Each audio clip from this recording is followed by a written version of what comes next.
So hello guys, स्वागत है आप सभी का एक बार फिर से मेरे इस चैनल सुपर नर्ड में।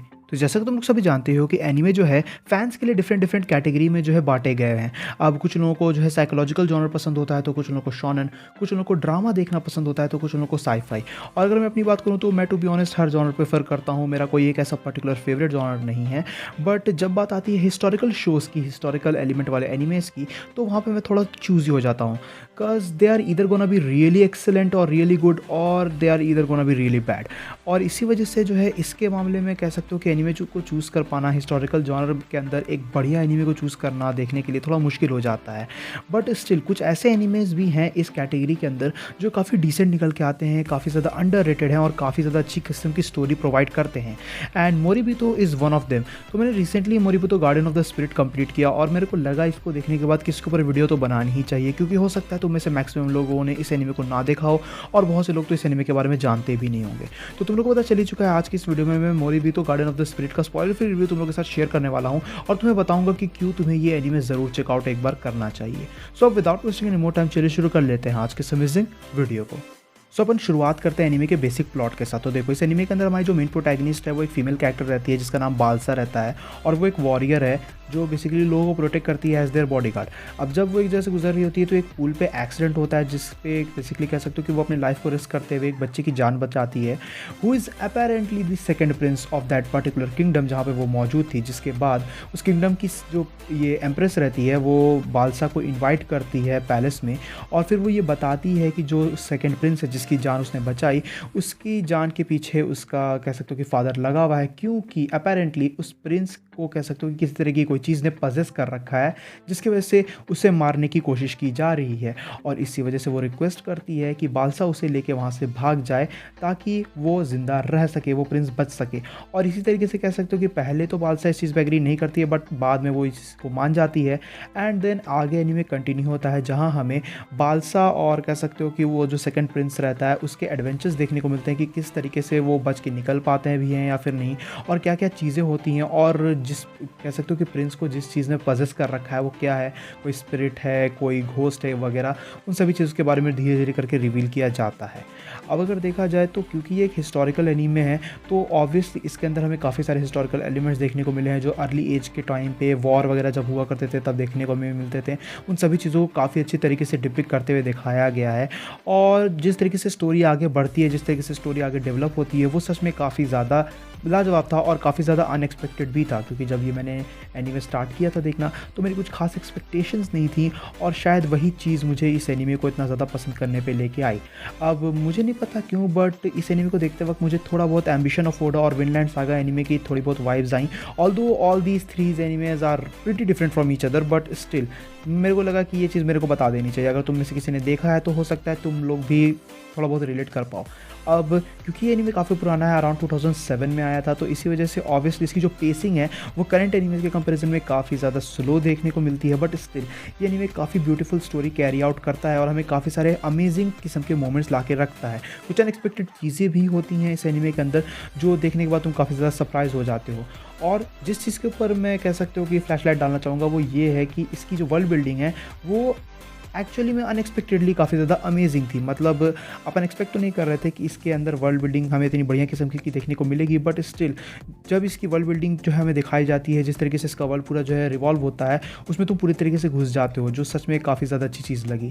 इन सब के अलावा क्योंकि ये एक historical super natural adventure slash action anime है तो इस वजह से थोड़ा बहुत हमें कह सकते हो कि एडवेंचर वाला एलिमेंट भी देखने को मिलता है और थोड़े बहुत एक्शन सीक्वेंसेस भी देखने को मिलते हैं जो काफ़ी ज़्यादा डिसेंट थे। बट जिस चीज़ पे कह सकते हो कि सबसे ज़्यादा मैं फोकस करना चाहूँगा, जो चीज़ मुझे सबसे ज़्यादा पसंद आई इस एनीमे की, वो था इस एनीमे का म्यूज़िक। अब भले ही दो कैरेक्टर्स के बीच में कोई कॉन्वर्सेशन चल रहा हो या फिर कह सकते हो कि किसी बहुत ड्रामेटिक या थ्रिलिंग मोमेंट के बाद काफ़ी ज़्यादा शांति बनी हुई हो, तो उस बेसिस पे वहाँ पे जो हमें म्यूज़िक सुनाई देता है वो सच में बहुत ही ज़्यादा एपिक था। इसके म्यूज़िक्स मुझे बहुत ही ज़्यादा पसंद आए, इसके OSTs मुझे बहुत ज़्यादा पसंद आए, जो कह सकते हो कि इस एनीमे के one of the most important pillars में से एक निकल के आएंगे मेरे हिसाब से। और इसी वजह से ये एनीमे जो है अपनी सभी चीज़ों चीज़ों को, अपनी ब्यूटीफुल स्टोरी को अच्छे से बिल्डअप कर पाता है, अपने कैरेक्टर्स को अच्छे से बिल्डअप कर पाता है, कैरेक्टर डेवलपमेंट भी काफ़ी अच्छे से हमें देखने को मिलता है और अपने जॉनर के हिसाब से अब तुम्हें जो है डिसअपॉइंट बेसिकली नहीं करता है। अगर मैं बात करूँ कैरेक्टर्स की, तो कैरेक्टर्स भी काफ़ी ज़्यादा डिसेंट किस्म के थे। टू बी ऑनेस्ट मेरे को ऐसा लगता है कि कुछ कैरेक्टर्स ऐसे थे जिनका इम्पैक्ट बहुत ज़्यादा हो सकता था स्टोरी के ऊपर, बट उन्हें उतना ज़्यादा अच्छे तरीके से नहीं दिखाया गया। बट इसका मेरा कहने का मतलब ये नहीं कि कोई भी कैरेक्टर बेकार था या कोई कैरेक्टर अननेसेसरी फील होता है। कैरेक्टर्स को जिस तरीके से डिपिक्ट किया गया वो काफ़ी ज़्यादा परफेक्ट है अपने हिसाब से, और उस एनीमे के कह सकते हो कि वर्ल्ड के अंदर वो कैरेक्टर्स काफ़ी अच्छे तरीके से फिट बैठते हैं। स्पेसिफिकली हमारे जो दो मेन कैरेक्टर्स हैं, यानी कि बालसा और जो सेकंड प्रिंस रहता है, उनके कैरेक्टर्स पे काफ़ी अच्छे तरीके से फोकस किया जाता है और उनके बारे में हमें काफ़ी कुछ जानने को मिलता है थ्रू आउट द सीरीज़। इन सब के अलावा अगर देखा जाए तो एनीमे की एक और चीज़ मुझे काफ़ी ज़्यादा अच्छी लगी कि मोरिबितो के अंदर जो है कोई भी चीज़ प्लॉट होल के तौर पे हमें देखने को नहीं मिली। आप कह सकते हो कि कुछ चीज़ें अगर पास्ट एपिसोड्स में होती है तो आगे चल के एनीमे में उन चीज़ों को वो लोग कनेक्ट भी करते हैं। फॉर एग्जांपल, मैं स्पॉइलर नहीं दूंगा, बस एक तरीके से मैं तुम्हें बता देता हूँ कि देखो, बालसा एक जगह पे अनकॉन्शियस रहती है और फिर वहाँ पे हमें दिखाया जाता है कि दो स्पीयर बिल्डर्स आपस में फाइट कर रहे हैं।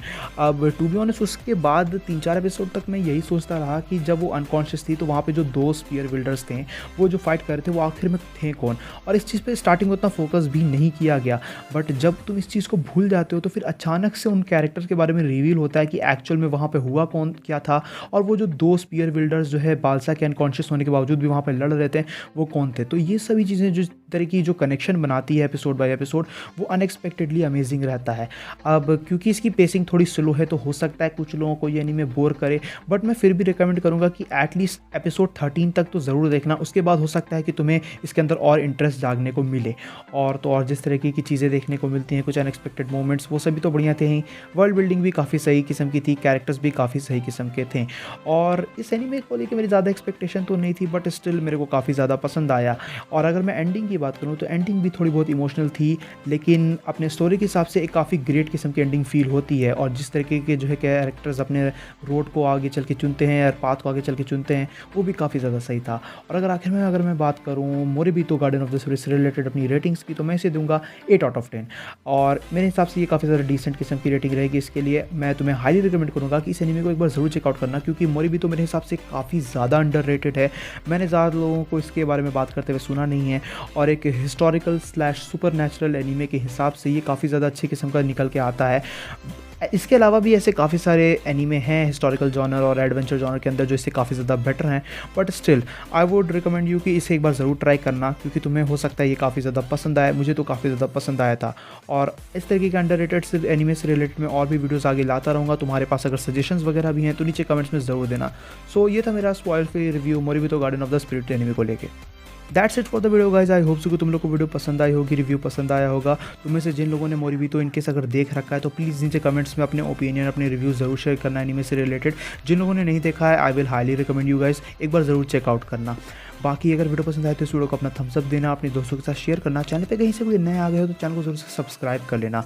मेरा इंस्टाग्राम, माई एनिमे लिस्ट सभी का लिंक तुम्हें नीचे डिस्क्रिप्शन में मिल जाएगा, जाके चेकआउट कर लेना। मैं मिलता हूँ तुमसे ऐसे किसी नेक्स्ट वीडियो में। Till then bye, stay tune, stay awesome.